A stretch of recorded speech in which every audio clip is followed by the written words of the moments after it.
Well, I'm going to ask you the question that everyone's probably been asking you over the last few weeks. AJ. Yeah. Now, I don't want to remind you, David, you went straight in against Tony Bellew. It didn't go that well for me. The the past is history. Tomorrow's a mystery, and today's a gift. That's why I call it the present. But anyway, in all seriousness, okay, if you were managing AJ, would you be saying to him, "Hold back a bit. You don't need to go straight into rematch"? What would you be saying to him? It's solely, if I was his manager, I'd have been involved in his training. I would have been involved in his sparring, how he looked in sparring. So it's hard to make a call on something when I don't have any of the facts. I don't know any of the details. I haven't seen any of his sparring. I haven't seen anything. So if I was his manager and had been involved in his training, and training had gone great, he'd sparred fantastically, he was in tip-top shape, he wasn't sick, and the result happened as it did, I'd say we need a few fights. We need to get you comfortable under pressure. Regroup a bit. Regroup, build an armory. If he had some issues beforehand, if he was struggling, if he had the sparring was great, but then he got glandular fever or he was sick or whatever it is, if there was a legitimate reason, then I'd say, okay, let's do it again. Because the only reason you lost was because A, B, and C. He broke his hand before the fight, or whatever, I don't know.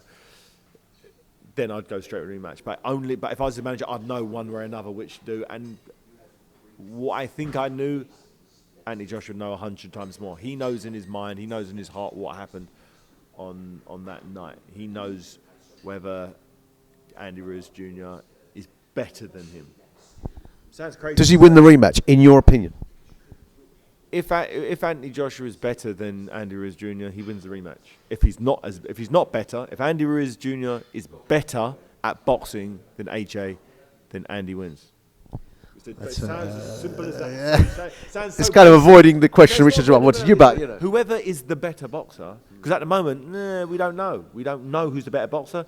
On paper, we do because we watched it happen. But everyone can't accept that this guy is better than this guy. They won't accept it. There has to be a reason. He had his best night, he had his worst night, and there's a full moon. I've heard loads of excuses and reasons why that result happened the way it did.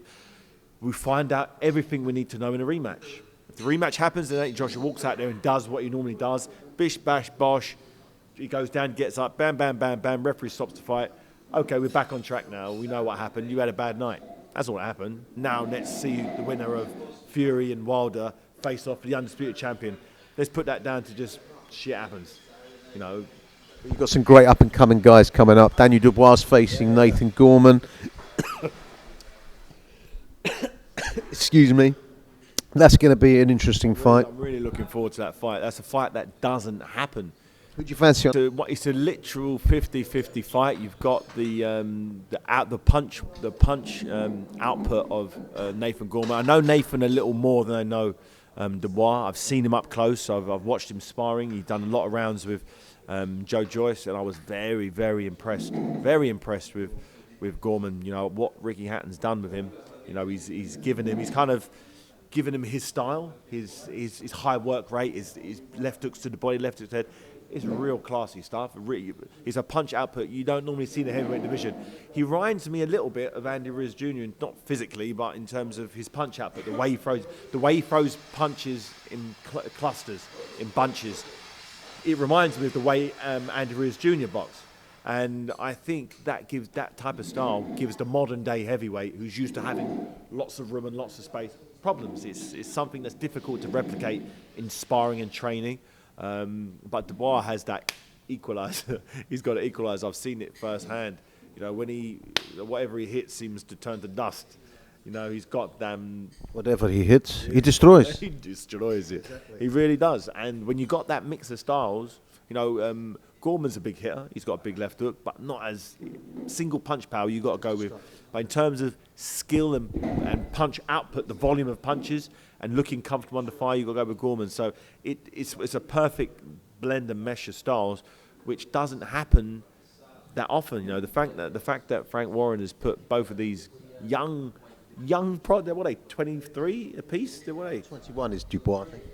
Exactly. That never happens. It doesn't happen in boxing. So the fact it is happening, we've got to just thank our lucky stars that we're in an era where promoters are willing to put their boys in with each other. It's a good time.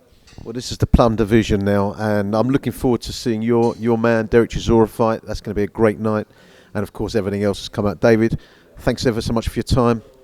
Pleasure. This is Keith Fraser for Seconds Out with David Haye.